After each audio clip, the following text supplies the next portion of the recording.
ఆ నియోజకవర్గంలో ఇంతవరకు వైసీపీ గెలిచింది లేదు. ఆ పార్టీ జెండా ఎగిరింది లేదు. 2019 వేవ్లో కూడా స్వల్ప తేడాతో పరాజయం పాలైంది. ఆ పార్టీ నుండి రాజకీయ ఉద్దండులు రంగంలోకి దిగినా లాభం లేకుండా పోయింది. 3 ఎన్నికల్లో ముచ్చటగా ముగ్గురిని మార్చినా విజయం దక్కించుకోలేకపోయింది. తన డిక్షనరీలో పరాజయం అనే పదం వినని ఒక పొలిటికల్ పెద్ద ఆయన వైసీపీ తరపున పోటీ చేసి ఓడిపోయారు.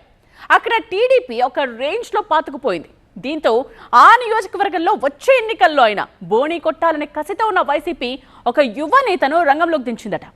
ఆయన కొత్త ఎత్తుగడలతో పాత నేతలను కూడా కలుపుకుని పోతున్నారట. ఇంతకీ ఏదా నియోజకవర్గం? రాబోయే ఎన్నికల్లో అయినా వైసీపీ కల ఫలిస్తుందా? వైసీపీకి పరుచూరు పజిల్. పోటీ చేయడమే తప్ప గెలిచింది లేదు. 5 ఇన్ఛార్జీలు మారినా ఫలితం లేదు. గాదే మధుసూదన్ రెడ్డి గేమ్ చేంజర్ అవుతారా? పరుచూరు అసెంబ్లీ నియోజకవర్గం వైసీపీకి కొరకరాని కొయ్యగా ఎందుకు మారింది? వైసీపీ ఆవిర్భావం నుంచి అక్కడ గెలుపు కోసం ఎంతమంది ఉద్దండుల్ని మార్చినా ఫలితం ఎందుకు రావడం లేదు?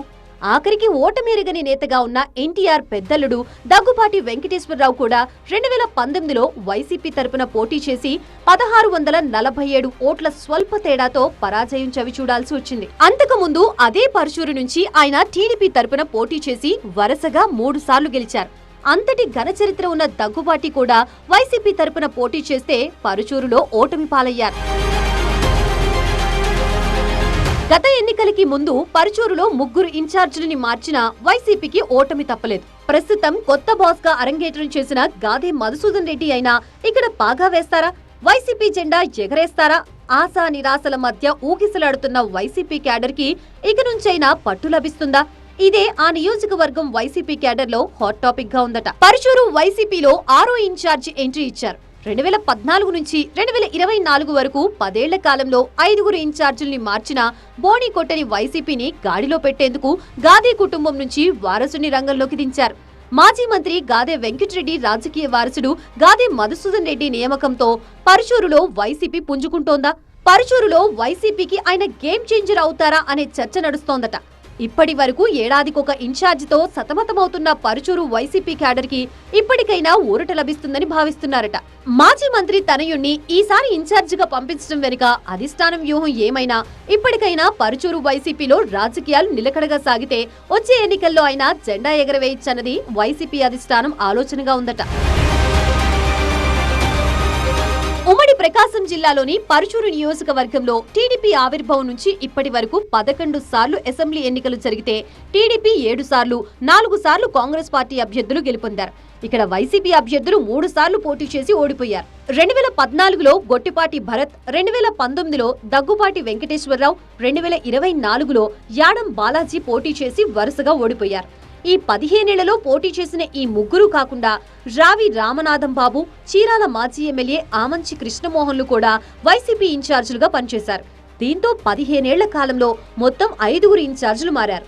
ఈ పరిస్థితుల్లో ఇక్కడ వైసీపీ బోణీ కొట్టిందే లేదు. పరుచూరు నుంచి టీడీపీ అభ్యర్థిగా వరుసగా 2014, 2019, 2024 ఎన్నికల్లో ఏలూరి సాంబశివరావు గెలిచి హ్యాట్రిక్ కొట్టారు.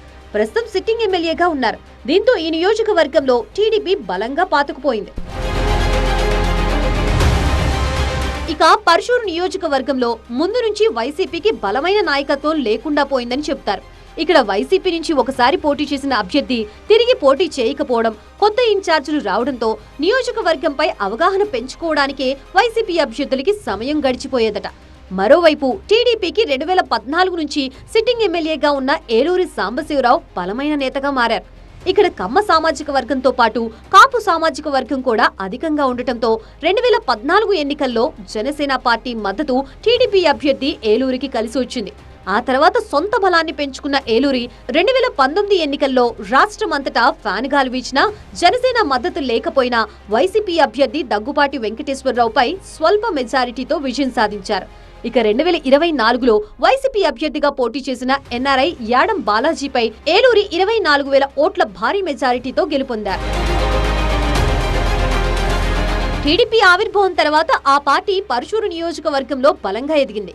ఎన్టీఆర్ పెద్దలుడు డాక్టర్ దగ్గుబాటి వెంకటేశ్వరరావు 1983, 1985, 1989లో వరుసగా టీడీపీ టికెట్ పై గెలుపొంది ఆ పార్టీకి బలమైన క్యాడర్ ని ఏర్పాటు చేశారు. ఆ తర్వాత జరిగిన పరిణామాల్లో దగ్గుబాటి పోటీకి దూరం కావడంతో 1991, 1994 ఎన్నికల్లో వరుసగా కాంగ్రెస్ అభ్యర్థులు గెలుపొందారు. అయితే 1999లో జరిగిన ఎన్నికల్లో టీడీపీ నుంచి జాగర్లమూడి లక్ష్మీ పద్మావతి గెలుపొంది మంత్రి కూడా అయ్యారు. ఆ తర్వాత మళ్లీ దగ్గుబాటి వెంకటేశ్వరరావు రాజకీయ రంగ ప్రవేశం చేసి 2004, 2009 ఎన్నికల్లో కాంగ్రెస్ టికెట్ పై పోటీ చేసి గెలుపొందారు. ఆ తర్వాత నుంచి పరుచూరులో టీడీపీ జెండాని వరుసగా ఎగరవేస్తూ వచ్చారు ఏలూరి సాంబశివరావు. ప్రస్తుతం పరుచూరికి వైసీపీ సమన్వయకర్తగా వచ్చిన గాదే మధుసూదన్ రెడ్డి రాజకీయ కుటుంబం నుంచి వచ్చిన వారే. 1967, 1991, 1994 ఎన్నికల్లో 3 సార్లు పరుచూరు నుంచి, 2004, 2009 ఎన్నికల్లో బాపట్ల నుంచి 2 సార్లు, మొత్తం 5 సార్లు కాంగ్రెస్ ఎమ్మెల్యేగా గెలిచి 3 సార్లు మంత్రిగా పనిచేశారు గాదే వెంకటరెడ్డి కుమారుడు మధుసూదన్ రెడ్డి. దీంతో గాదే కుటుంబానికి పరుచూరుతో ఎంతో కొంత అనుబంధం ఉందట. ఈ నేపథ్యంలో పరుచూరులో పార్టీని గాడిలో పెట్టేందుకు మధుసూదన్ రెడ్డి చురుగ్గా పనిచేస్తున్నారట. గతంలో తండ్రి పరుచూరు నుంచి ఎమ్మెల్యేగా, మంత్రిగా పనిచేసి ఉండడం, నియోజకవర్గానికి స్థానికుడు కావడంతో పాత పరిచయాలు కలిసొస్తాయని భావిస్తున్నారట. వైసీపీ అధిష్టానం కూడా గాదే కుటుంబంపై గంపెడాసలు పెట్టుకుందట. మరి గాదే కుటుంబం పరుచూరు రాజకీయాల్లో గేమ్ చేంజర్ గా మారుతుందా? వైసీపీ జెండా ఎగిరేందుకు వాళ్ళు ఎలా పొలిటికల్ ఈక్వేషన్స్ తో ముందుకు వెళ్తారో చూడాలంటున్నారు విశ్లేషకులు.